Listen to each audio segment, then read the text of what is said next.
Créé en 1965 sous l'impulsion de l'homme d'affaires franco-libanais Georges Méral, le Réveil Club de Daloa a connu sa success story en 1980, victorieux de la Coupe nationale 2-1 face au Stella Club d'Adjamé.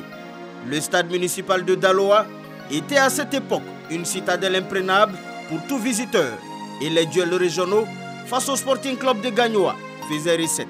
Témoin de cette époque prodigieuse où les Verts et Jaunes étaient cotés par le Tunisien Habib Baraoui, l'ex-milieu Blé César dit Césario et Nyapi Martial dit Tostao reviennent souvent sur le théâtre des opérations.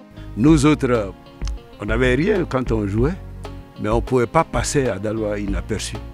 Les taximets s'arrêtaient pour nous prendre. Pour aller à Abidjan, il suffit de te rendre à la gare, pas que tu n'aies pas ton transport, mais il suffit qu'un transporteur te voit, tu t'embarques. C'était notre richesse. Kébé Aliou et Blétré n'ont pas encore oublié comment les duels se préparaient à cette époque. On devait jouer à la demi-finale contre la SEC d'Abidjan. Voilà, en son temps, vous voyez, bon, on est des Africains. Quelqu'un est venu d'Abidjan et il dit que bon, la SEC lui a fait des tours, qu'il n'est pas d'accord. Et c'est pour ça qu'il vient pour nous apporter son machin, je dirais, occulte ou un truc pour que le Réveil puisse gagner ce match et aller en finale. Alors que véritablement c'était un espion. Il était venu, et il a même dormi avec nous parce qu'on s'était retiré à Zoukoube avec notre président du club. Et c'est de là-bas on est parti, on était confiants, on est allé. Mais la SEC nous a proprement battu 3-1. Avec peu, on faisait beaucoup. Vous voyez, et vous venez comment on appelle, vous êtes dans un club, mais c'est mon exemple. Moi, je prends mon exemple. Peut-être que les autres n'ont pas été victimes de ça. Je demande à ce qu'on m'achète une paire de marques, par exemple. On me dit, oh non, Kébé, toi, tu travailles, il faut que tu achètes toi-même ta paire de marques. Je suis allé à Abidjan, je suis allé acheter tous les équipements et puis je suis revenu moi-même.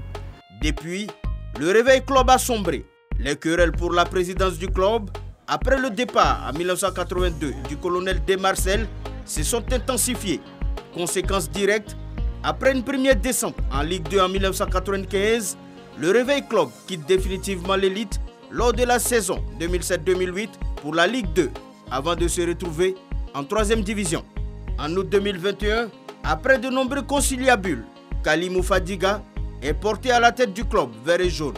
Son ambition, redonner au RCD ses lettres de noblesse. Le Réveil Club ne dispose pas de fondement.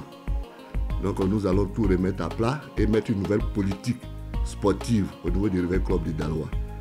Et je compte travailler avec tous les centres de formation de Daloa. Le problème se trouvait au niveau de la gestion financière. C'est que les présidents qui étaient élus cherchaient à s'accaparer des ressources financières et pensaient moins aux athlètes et aux encadreurs. Et je pense que, étant donné que je suis un fils de Daloa, j'ai jugé opportun aujourd'hui de me présenter et prendre les rênes. Comment permettre aux Antilopes de regagner la Ligue 1 ivoirienne? Une question que se pose également Idriss Koné dit Betega. Remobiliser tout le monde pour que le Réveil aille de l'avant, pour que le Réveil sorte de son sommeil. J'aurais tellement souhaité que le Réveil Club de Daloa, le club auquel j'ai appartenu le plus longtemps, parce qu'après j'ai joué à Abidjan, soit quand même à la hauteur. Aujourd'hui, les problèmes des personnes, faute de moyens, aujourd'hui tout est lié aux moyens dans le football. Et puis quelques petits problèmes de personnes font que le club a la traîne, quoi. Voilà, c'est vraiment dommage. Bon, si on peut trouver des gens pour remobiliser toute la vie de Daloa autour de son club, bon, il doit en avoir 2 ou 3, 4 maintenant. En espérant revenir en Ligue 1 ivoirienne, le RCD a réussi à se maintenir en 3e division cette saison en recrutant de nouveaux joueurs issus à majorité des centres de formation de Daloa. Le rêve des nouveaux dirigeants à long terme, construire une grande académie de football à Daloa afin d'empêcher les jeunes de prendre les bateaux pour l'Europe.